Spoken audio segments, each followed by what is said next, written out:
L'idée qu'on a aujourd'hui, c'est ce que je vous disais tout à l'heure, c'est de voir comment, avec les échanges qu'on a eus avec les avocats et les réflexions qu'on a eues, quel est le fléau dans les cabinets d'avocats aujourd'hui et comment, en utilisant 4 logiques différentes, on peut traiter le problème au sein des cabinets d'avocats et comment Rubato s'organise pour le traiter au sein de l'application.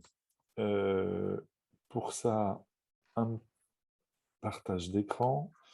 Je vais directement vous mettre la présentation que j'ai établie à votre attention, ce qui serait quand même plus fair-play. Hop,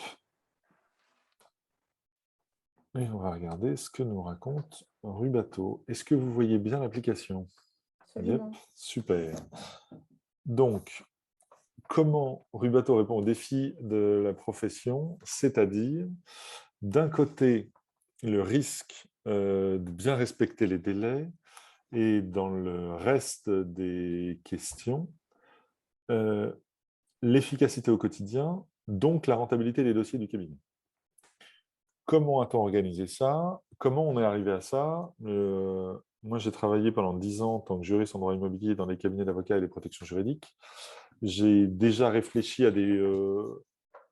à d'autres sujets qui m'ont fait diriger d'autres legal tech par le passé. Et depuis quelques semaines, je suis formateur dans les écoles des avocats. On a une présentation à l'EDAGO il y a une quinzaine de jours, et dans d'autres écoles bientôt. Le premier élément qu'on voulait voir avec vous, c'est la priorisation via la matrice d'Eisenhower. Pourquoi on en parle? Parce que le fléau qu'on a constaté dans la profession d'avocat aujourd'hui, c'est le manque d'organisation de la productivité des dossiers. Je m'explique par là. On parle de production juridique. Par contre, on ne parle jamais de productivité. Ce qui nous crée un problème parce que être un bon expert en droit est la base de ce que l'on attend de vous. Par contre, pour moins stresser, être plus efficace, gérer vos dossiers, être capable d'anticiper, donc de communiquer des dates aux clients, etc., on ne parle pas du tout du volet production juridique, mais productivité du cabinet d'avocat. Et là, premier thème, la priorisation via la matrice d'Eisenhower. Vous en avez probablement déjà entendu parler. La matrice d'Eisenhower repose sur le principe qu'on doit trier les tâches selon qu'elles sont urgentes, importantes ou pas. Si les deux éléments sont réunis, urgent plus important, il faut le faire maintenant. Pas le choix, vous le faites vous-même et c'est parti. Après, selon que ce n'est pas urgent mais important ou que ça n'est pas important mais urgent, on va dans un cas planifier en cherchant quel est le meilleur profil. Dans l'autre cas, déléguer directement pour confier la tâche à quelqu'un d'autre, si l'on n'est pas tout seul, et quel est le meilleur profil pour le réaliser. Si ce n'est ni urgent ni important, on va probablement le garder, et en fait, ça va tomber dans les centaines de mails lus, non lus, marqués comme non lus, qui ont été juste survolés, faire plus tard, et qui finalement ne sont pas toujours faits. Pourquoi est-ce que j'insiste autant sur cette matrice? C'est parce que les avocats ont réussi cet exploit de faire exploser le modèle d'Eisenhower. Il n'est possible de faire de l'urgent et de l'important qu'à partir du moment où on a standardisé et anticipé. Si on n'a pas anticipé, il n'y a plus d'urgence, il n'y a plus d'importance, il y a du à faire et du en retard. Il y a de l'en-cours et du en retard. Tout est en cours sur la même ligne de départ et on ne fait le tri qu'à partir du moment où c'est en retard. Sauf que quand c'est en retard, c'est déjà trop tard. Donc il n'y a plus de système pour dire c'est urgent ou c'est important. C'est déjà en retard. Donc la matrice ne s'applique même plus. D'où l'intérêt d'organiser la production. Je vous ai mis quelques témoignages pour émailler les différents éléments dont on va parler. L'intérêt que trouvait Maître Gardienet à la solution, c'est que euh, l'automatisation permet de se retrouver dans la masse des dossiers. Donc, automatiquement, les urgences et les importances sont traitées par la machine et les tâches à faire ressortent naturellement. On a créé un système de to-do list automatisé quotidienne. À partir du moment où on a organisé tous ces dossiers, la machine va gérer l'ensemble des tâches ou des rendez-vous à gérer et va vous ressortir par jour ce qu'il y a à faire. Pourquoi est-ce qu'on a accès sur ça? Le volume de tâches en cours pour un avocat seul, c'est en moyenne 3000 tâches en cours sur l'ensemble de ces dossiers. Donc, ce souvenir de 3000 tâches, la personne qui arrive à me les réciter dans l'ordre et par dossier, j'ai fait la promesse à plusieurs avocats et je promets que je le ferai, je cherche le concours de la meilleure mémoire au monde. Ça n'est humainement pas possible de se souvenir de 3000 entrées. Donc, il faut s'appuyer sur la machine. Maintenant, pour que ce soit pertinent, il faut s'appuyer sur la machine, c'est-à-dire, qu'est-ce que l'automatisation d'une machine qui a une meilleure mémoire que moi me donne comme objectif chaque jour? Comment je le pondère avec les urgences que j'ai vues, l'évolution de ma relation client, les nouveaux éléments que j'ai reçus pendant la nuit, ce matin, etc. Et du coup, comment j'adapte ma productivité pour la lisser. Mais il faut qu'on ait un système automatisé de to-do quotidienne qui intègre l'urgence et l'importance avec des systèmes de priorité et d'anticipation. Le premier point. Est-ce que ça génère des questions chez certains d'entre vous? Non, c'est très clair, merci. Non, c'est très clair. Chouette. Deuxième thème, pourquoi il est important de catégoriser les tâches? Parce qu'on est des juristes. Mais pour penser gestion d'entreprise, il ne faut pas seulement penser expertise juridique. On a dénombré 5 familles de tâches qui peuvent générer 5 calendriers parallèles qu'il faut réussir à mutualiser et à croiser. Le premier, c'est effectivement le premier truc qu'on a appris à la fac, le syllogisme juridique, le temps de travail, la réflexion, l'analyse des pièces, le tri, la recherche de jurisprudence, etc. On ne fera pas l'économie de ce temps de travail. C'est indispensable. Toute l'expertise des avocats repose sur ça. Très bien. Ça génère donc un temps de travail, de réflexion et de mûrissement de ces arguments pour produire le dossier derrière. On a après les calendriers. Calendrier de procédure, évidemment, il nous est imposé par l'extérieur. Mais calendrier interne, calendrier de l'opération, si on est en conseil ou si c'est une consultation d'opportunité, on a de toute façon un calendrier qui va plus naître du respect de la promesse que vous avez faite à vos clients en termes de relations clients que d'une obligation légale à respecter comme un calendrier de procédure. On peut avoir quelques échéances. En fiscalité, on va avoir des dates de dépôt. Pour certaines opérations, on va avoir des dates à respecter, mais elles sont plus, la plupart d'entre elles sont liées à la relation client et non pas comme un calendrier de procédure où chaque date est un show-strap et si on en rate une, le dossier est perdu. Ça, c'est ce qu'on apprend à la fac. Le syllogisme et les calendriers. Mais pour que l'entreprise fonctionne, on a aussi un système de gestion de projet à coller à ça, de gestion de projet interne. Pour que telle production soit prête à telle date, il faut que je le travaille à telle date pour avoir le temps de le relire, de l'améliorer et de le finaliser, puis de le faire valider par mon client, puis etc. On a des boucles de décision qui créent des rétro-plannings.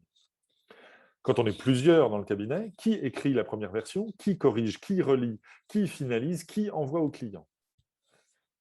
Gestion de projet interne, c'est-à-dire comment, de ces obligations juridiques et légales de procédure, on a une incidence en multitâches de travail dans notre équipe, dans notre cabinet.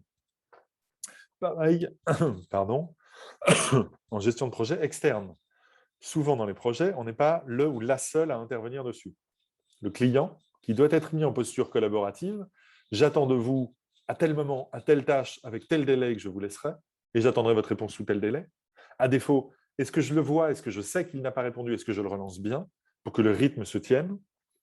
Si on est en contentieux ou en pré-contentieux, on peut avoir des liens avec des experts. Si on est en négociation ou en opération de conseil, on peut avoir des liens avec des experts comptables, des commissaires aux comptes, des auditeurs.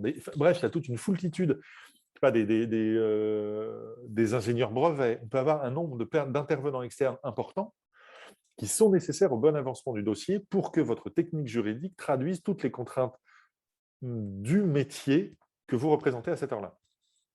Donc, gestion de projet externe. Pareil, si je veux pouvoir écrire, il me faut les retours de tout le monde à bonne date.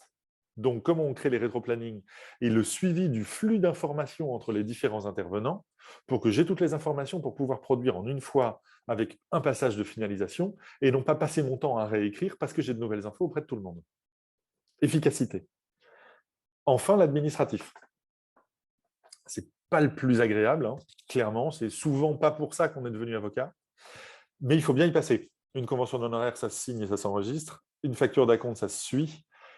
On peut nier qu'on a des envois à faire par lettre recommandée à la poste. Il n'en reste pas moins que ça vous prendra une demi-heure s'il y a 3 personnes, ça vous prendra 1 heure s'il y a 10 personnes à convoquer. Point. Donc, il faut le prendre en compte, non pas dans la facture que l'on va adresser au client, ça, vous vous débrouillez pour montrer la facturation, mais dans le temps de productivité nécessaire de votre cabinet pour que le dossier sorte, il faut bien se dire que vous aurez ce temps-là à produire. Donc, on va distinguer les revenus de l'entreprise, la facture, des coûts de productivité, des coûts de production que vous avez, qui sont un temps de travail à réaliser dans plusieurs familles de tâches. Un témoignage d'une avocate de Mulhouse sur l'intérêt de Rubato. Avec Rubato, on mélange calendrier, collaboration, délégation en temps réel. Bon, en plus, c'était plaisant d'avoir quelqu'un qui nous dit « je suis rarement aussi ravi de payer une facture ». C'est quand même souvent la preuve extrême de « ça me fait du bien ». Tant mieux. Elle nous a même dit un peu plus loin dans son témoignage « grâce à Rubato et à l'organisation, je délègue mieux ». Ils sont plusieurs dans son cabinet. Comment nous, on répond à ça? Par une séquence de tâches enchaînées. Les séquences sont des enchaînements d'événements, tâches à produire chez vous, rendez-vous avec les uns, les autres ou tout le monde, enchaînés. Pourquoi on insiste sur le côté enchaîné?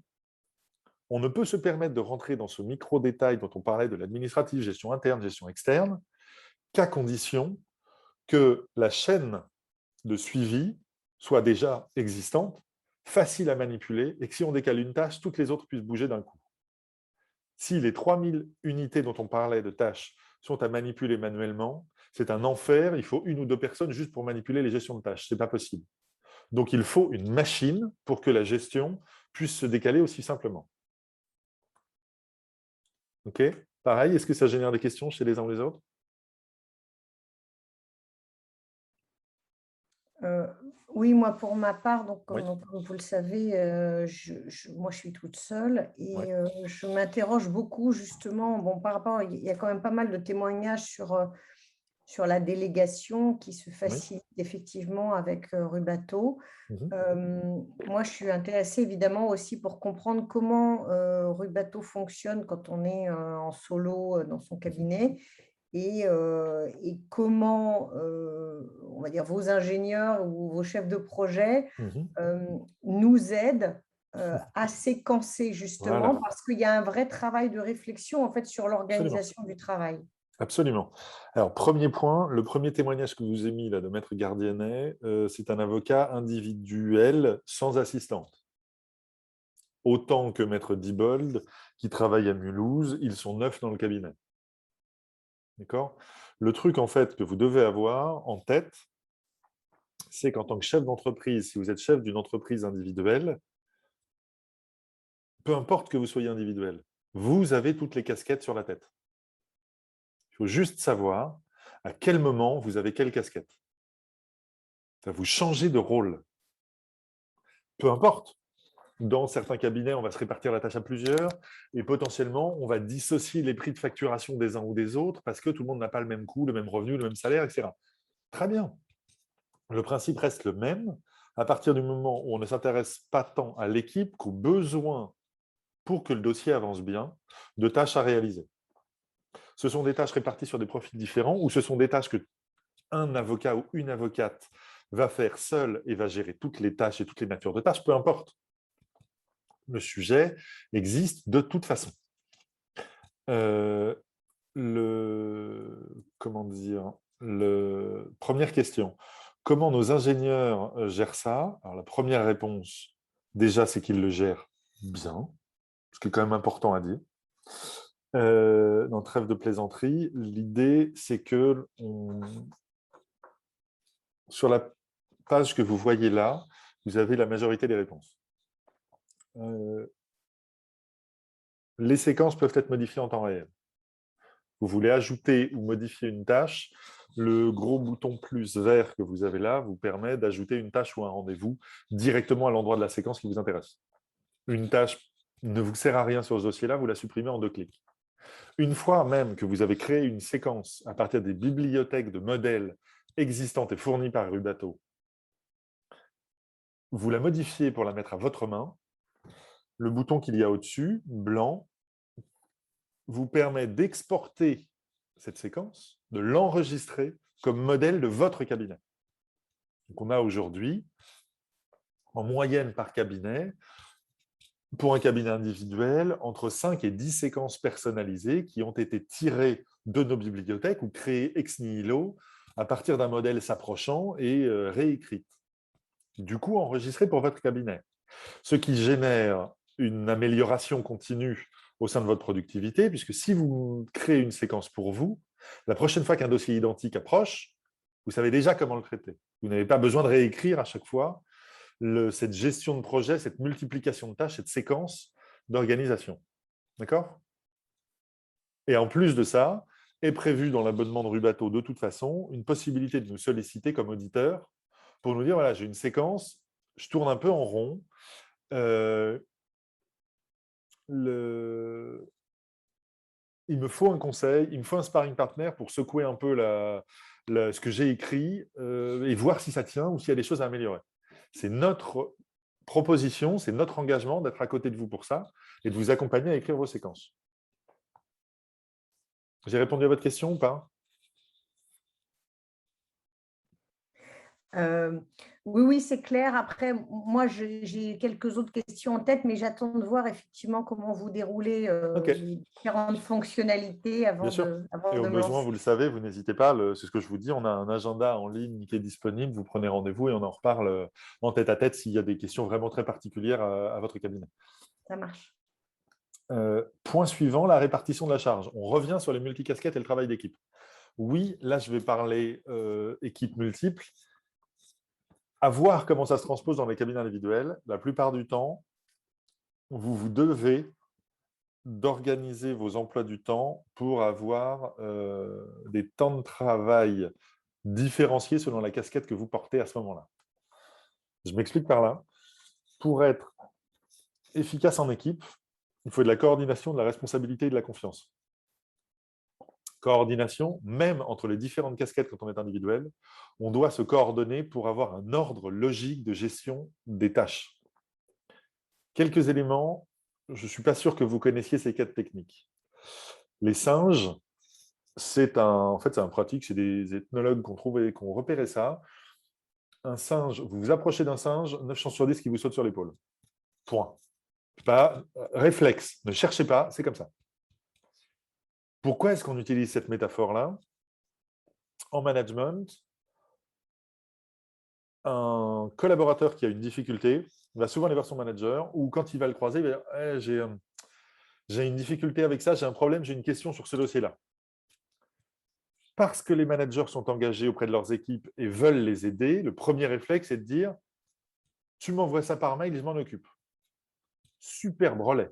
Très bien, super. Il y a un effet revers de ça qui est nié et qui est énorme, qui est justement le mauvais problème, le contre-coup de cette théorie des singes. Si en tant que manager, vous récupérez tout, vous vous retrouvez, en plus de votre charge de travail que vous aviez répartie au départ, à gérer toutes les difficultés des autres. Donc, vous ne gérez pas un emploi du temps, une charge de tâches, mais plusieurs, ce qui vous surcharge. Ce faisant, en plus, en ayant dit à votre collaborateur, par engagement, je vais le faire à ta place, ça induit chez lui, je suis meilleur que toi. Si moi, je le fais en 2 secondes, si tu me l'envoies, alors que toi, ça fait peut-être 2 jours que tu te tapes la tête dessus, que tu n'arrives pas à trouver l'astuce, au lieu de t'aider à progresser et de t'apprendre, je t'ai dit que j'étais meilleur que toi. Donc, on a un vrai sujet sur le comment on traite la répartition de la charge et le j'ai confiance en toi, je vais t'aider à te poser 2 questions pour que tu trouves toi-même la réponse. Comment on génère ce type de questions? On passe sur la méthode des 5 pourquoi. En reformulant la difficulté qu'il a et en se forçant à dire pourquoi tu as ce problème-là, vous allez voir que d'étape en étape, en rebondissant en général 2, 3, 4 fois, on va rarement jusqu'à 5, on arrive sur la cause qui a posé problème et qui l'empêche de résoudre. Pourquoi est-ce que tu n'arrives pas à utiliser cette pièce? Parce qu'elle est partielle et qu'elle n'est pas corroborée par d'autres. Pourquoi est-ce qu'elle n'est pas corroborée par d'autres?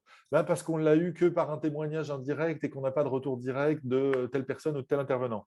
Pourquoi est-ce qu'on n'a pas de retour de cet intervenant? Parce que du coup, il a, je ne sais pas moi, en prud'homme, il a démissionné, en affaires, c'est plus le même expert comptable, etc.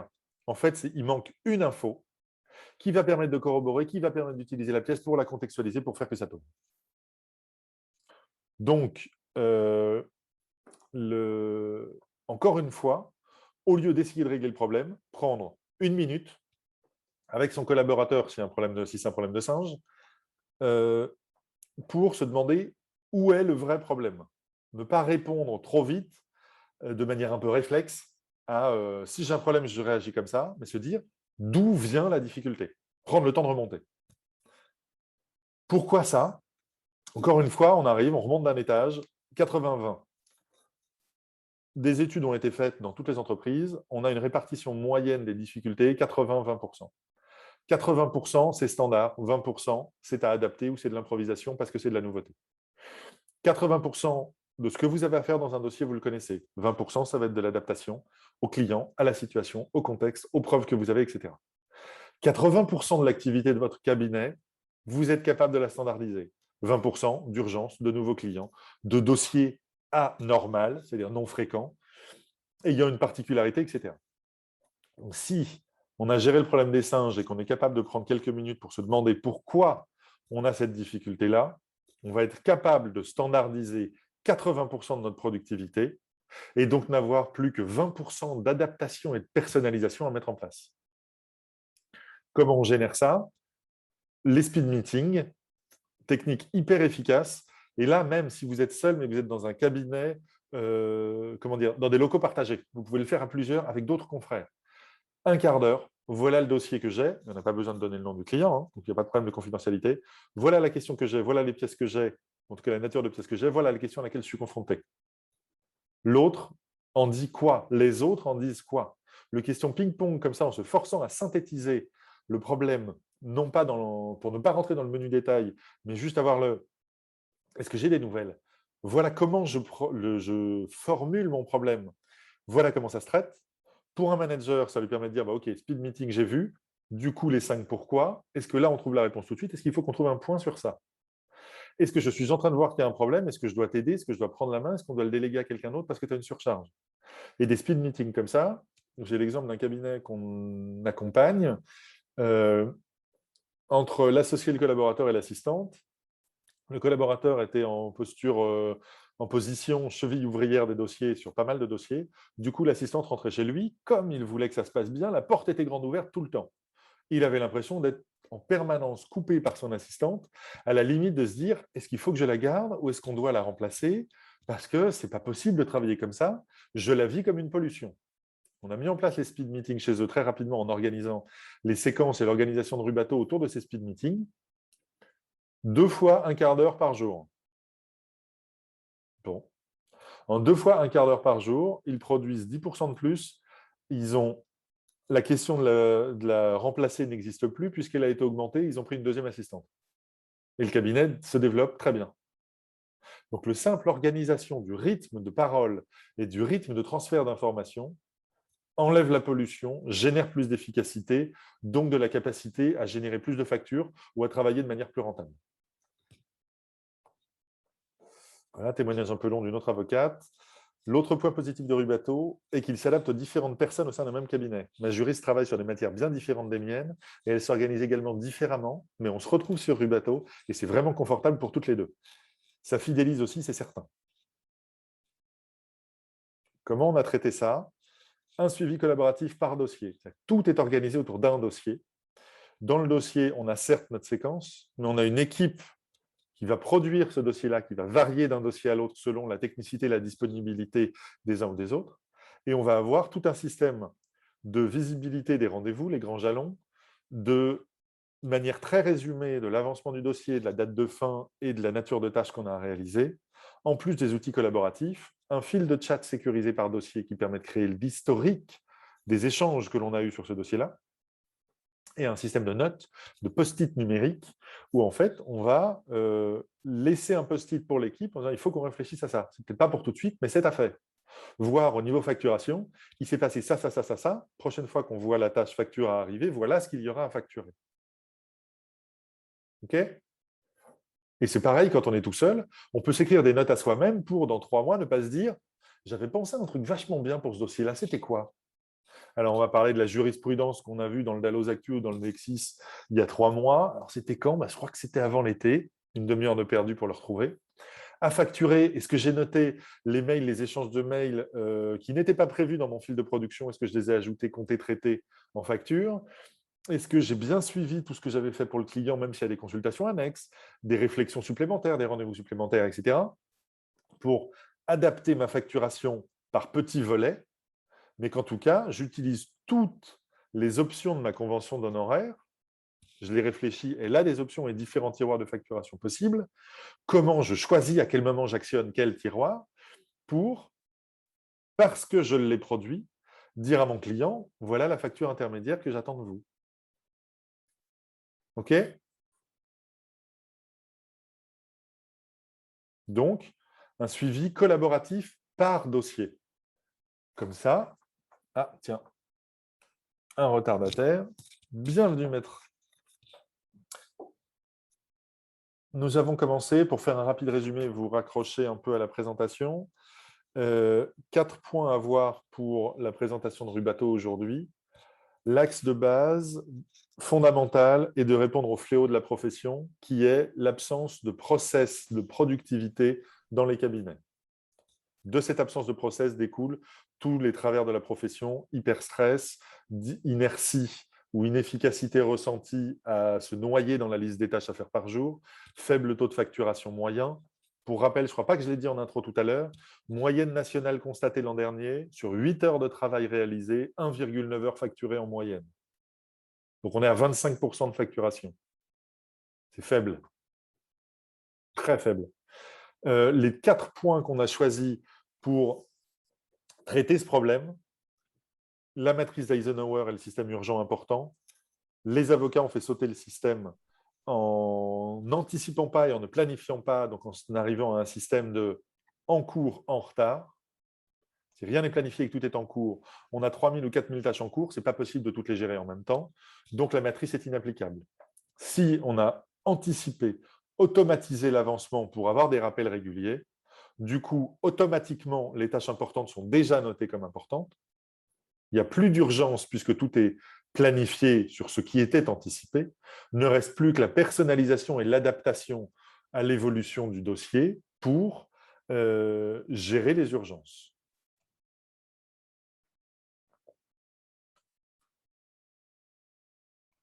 Deuxième point, la nature de tâches différentes et importantes à différencier. 5 natures de tâches, je les résume. Les tâches liées à notre syllogisme juridique, pièces, arguments, réflexion intellectuelle du juriste, calendrier, que ce soit en procédure ou en opération, deuxième famille de tâches. Ça, c'est ce qu'on a appris à la fac. Après, on rentre dans l'entreprise, gestion interne de cabinet, comment je dois organiser ma productivité en interne pour que ces 2 éléments juridiques soient mis en place, qui fait le projet, qui le relie, à quelle date, qui l'envoie, etc. Quatrième famille de tâches, la gestion de projet externe. Comment on met dans notre suivi de dossier la relation avec le client, les autres intervenants du dossier.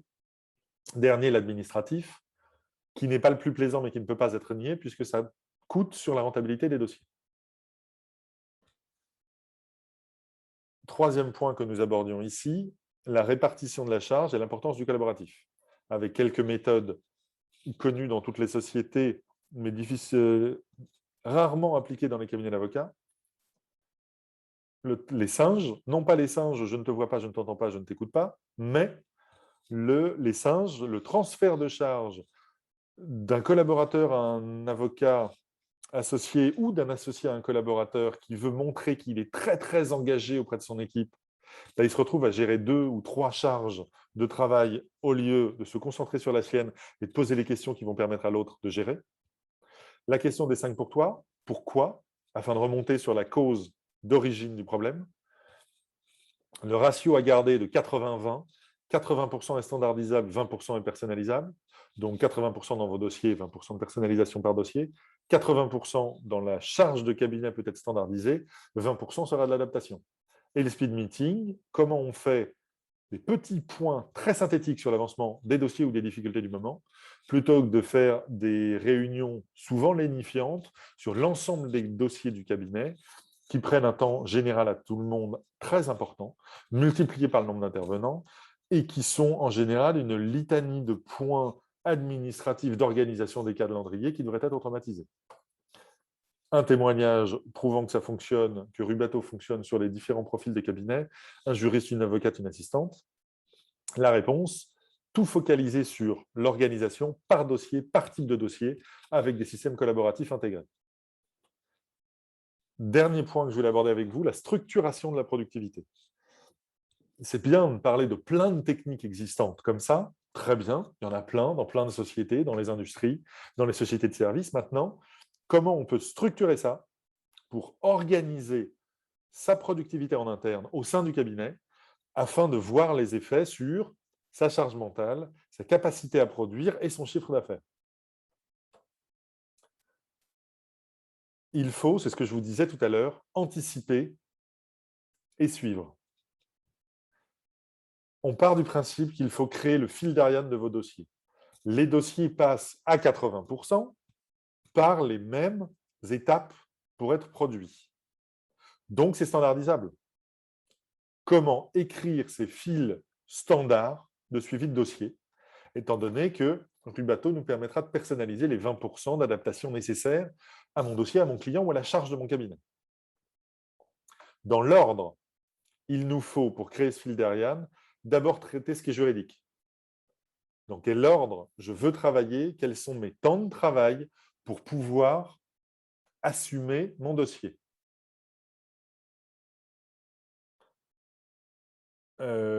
Deuxième temps de travail, on va sécuriser les risques. Je m'explique par là.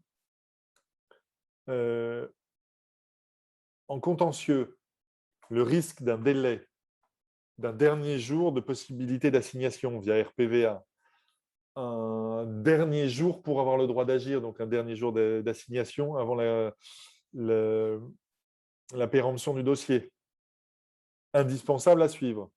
Une fois qu'on a traité le côté suivi de l'analyse juridique, quelles sont les dates que je dois intégrer dans mon suivi de dossier pour ne pas prendre de risques sur ces dates clés. En opération ou en conseil, quelles sont les contraintes que j'ai, les délais internes obligatoires, parce qu'il faut prévenir une instance du personnel, parce que par rapport aux administrations, j'ai un délai minimal à respecter, parce qu'en pénal, avant l'audience ou la plaidoirie, je dois être en mesure de faire des observations 3 mois avant, 1 mois avant, 21 jours avant, etc. Comment en société ou en fiscalité, je vais avoir des délais à respecter vis-à-vis d'une commission ou de mon interlocuteur côté administration qui instruit les dossiers, etc. Donc, comment on sécurise les risques juridiques? C'est la deuxième étape. Quelle est la théorie? Quelle est la pratique avec les premiers risques? Ensuite de ça, quelle est la relation client que je veux mettre en place? Quand est-ce que je vais avoir besoin de mon client? Pour faire quoi? Quel est le temps que je lui laisse? Dans quel délai je lui demande de répondre? Ça, c'est très lié à la façon que vous avez de vous comporter vis-à-vis de vos clients, mais c'est hyper structurant pour le bon avancement des dossiers. Ne pas attendre de votre client. S'il est en retard, être capable de le relancer.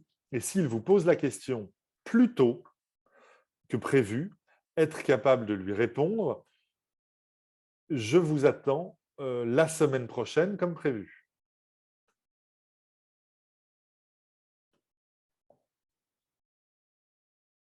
Dernier élément, pardon, j'ai raté une étape, l'organisation interne, ça veut dire de ce travail technique, de cette sécurisation de risque indispensable et de la relation client que je veux mettre en place, quelle est l'organisation interne qui en découle? À quelle date je dois produire quoi pour que mon client l'ait à jour pour pouvoir le valider, pour que ça parte à bonne date auprès des autres signataires, de la procédure, comment dire, des greffes si je suis si je suis en conseil ou en tout cas en commercial, que ça parte aux greffes si je suis en contentieux, que ça parte aux instructeurs si je suis dans des systèmes liés à l'administration ou liés au pénal, etc. Comment je me mets en ordre de marche et que je l'organise comme un chef de projet. Dernier point, le reste. Bête à dire, mais le reste. L'administratif, le passage à la poste, le fait d'avoir des charges de travail qui sont raisonnables, d'avoir une répartition de la charge entre mes collaborateurs, d'avoir tous les imprévus qui vont rentrer là. Comment j'organise des petits temps de réserve qui me permettent de m'adapter selon la vie que le dossier va avoir et les évolutions normales du dossier. Pourquoi je vous dis ça? Un confrère à vous nous a fait ce retour laconique mais hyper efficace. Rubato, c'est le seul logiciel qui gère toutes les échéances et rappels de mon activité. Et quand je lui ai demandé, mais vous appelez quoi? C'est des dates de procédure, dates de conseil, signature? Non, non, tout.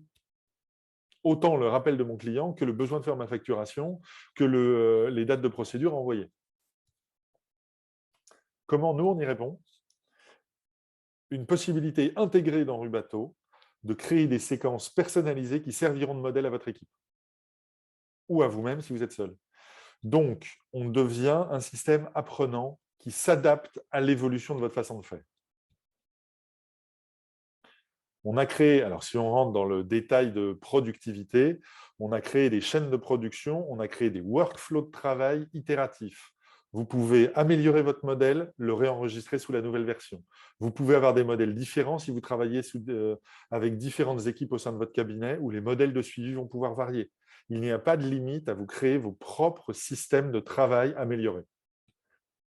Une chose est sûre, vous n'êtes jamais laissé à l'abandon puisqu'il y a une bibliothèque de séquences existantes au sein de Rubato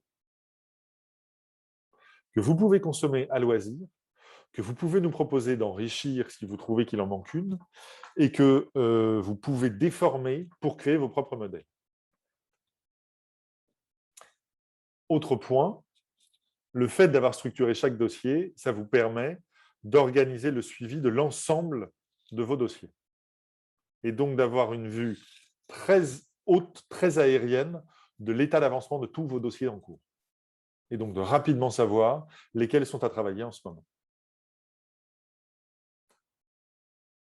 Est-ce que ça vous génère une question sur cette côté personnalisation, macrovision et organisation de ma productivité? C'est un temps d'amélioration de ma propre productivité pour être de plus en plus efficace. Moi, à ce stade, la seule question que j'ai, c'est plus par rapport à, bon, à d'autres produits évidemment qu'on voit sur le marché. Hem, Tout ne se gère pas comme ça, mais beaucoup de choses se gèrent au temps passé. Oui. Et est-ce que Rubato propose justement, dans l'intégration du logiciel, quelque chose pour compter le temps? Alors je dis ça parce que moi, dans mon début d'activité, je fais beaucoup de bricolage de ce côté-là, sans avoir d'outils dédiés. Donc voilà, je voulais savoir aussi comment ça se passait et comment ça s'intègre justement pour éventuellement améliorer les séquences, pourquoi pas? Alors, c'est pris en compte dès aujourd'hui, dans le sens où euh, vous pouvez allouer, enfin, indiquer le temps de travail que vous pensez passer sur chaque tâche dans un volet qu'on appelle commentaire de chaque tâche. Il vous est possible d'écrire le temps que vous espérez y passer. Donc, dans votre modèle de séquence améliorée, dire cette tâche-là, c'est 5 minutes, cette tâche-là, c'est un quart d'heure, celle-ci, c'est 1 heure en moyenne. Donc, quand vous suivez votre dossier, vous allez voir le temps que vous y avez passé par rapport au prévisionnel. Je m'explique. Vous ouvrez un dossier, vous commencez par le structurer en gestion de projet, donc vous commencez par l'ouvrir sur Rubato. Une fois que vous avez structuré, ça va se passer comme ça. Le temps devient une simple addition que vous pouvez traduire dans votre convention d'honoraires, que ce soit à l'heure, que ce soit au forfait, que ce soit au résultat. Parce que l'on a cette objectivisation du coût de productivité nécessaire pour le dossier. Donc, vous pouvez le suivre.